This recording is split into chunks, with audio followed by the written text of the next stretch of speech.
you ever run across that guy you shouldn't have fucked with? That's me. Yeah, how's that? Oh, Jake E. Lee. I'm Jake E. Lee. How you doing? Play guitar. Big kahuna for Red Dragon Cartel.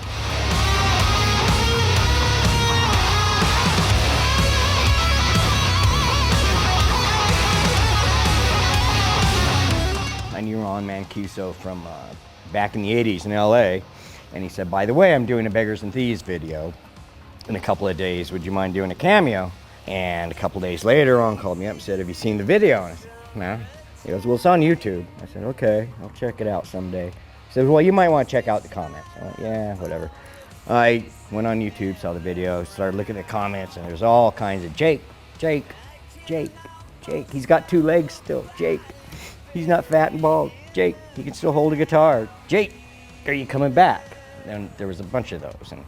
And it was sweet. It was nice. In the meantime, Ron and Kevin Churko, who has a studio right next door, got together and made me a proposal. Initially, we were going to do a Slash-style record with different singers. And so we'd write a song, we think, who would be our favorite singer to work on this particular song? One of the first ones was Feeder, and we both really loved Robin Zander from Cheap Trick. Was able to contact him, he agreed to do it.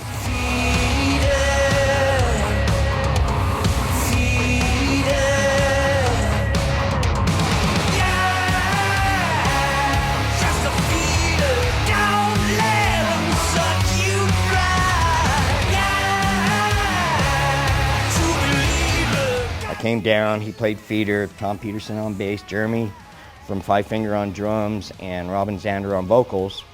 And it was very exciting. My heart swelled up.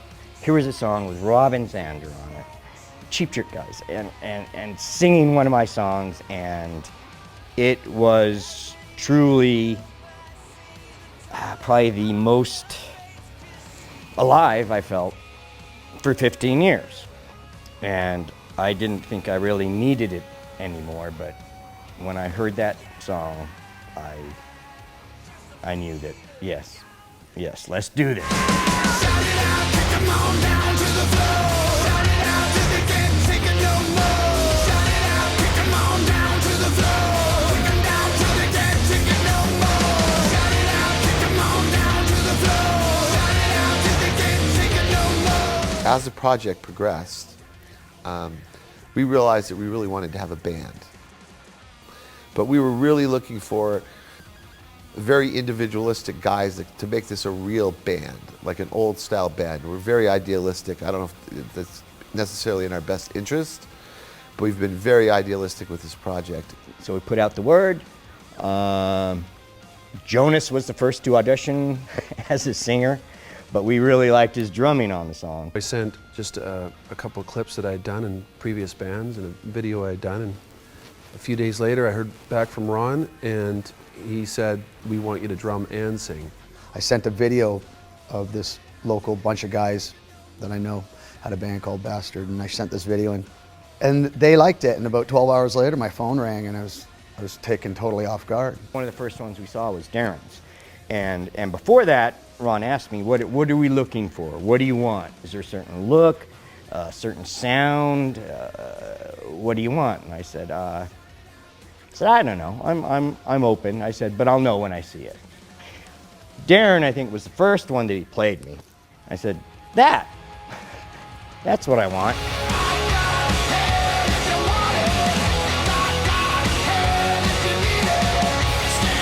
Deceived was the last song written for the record, and that happened because I was driving to the studio and I had the radio on and Bark of the Moon came on. And it had actually been a long time since I heard the song, and that's when I realized that that particular guitar pattern progression was very unique, and I had never even repeated that with any of the other songs that I wrote for Ozzy, let alone Badlands or at any time. One night he came in, he says, I love this rhythm, and we sorted through a bunch of chord progressions of song ideas that we had, and we found one real quick, and it just worked.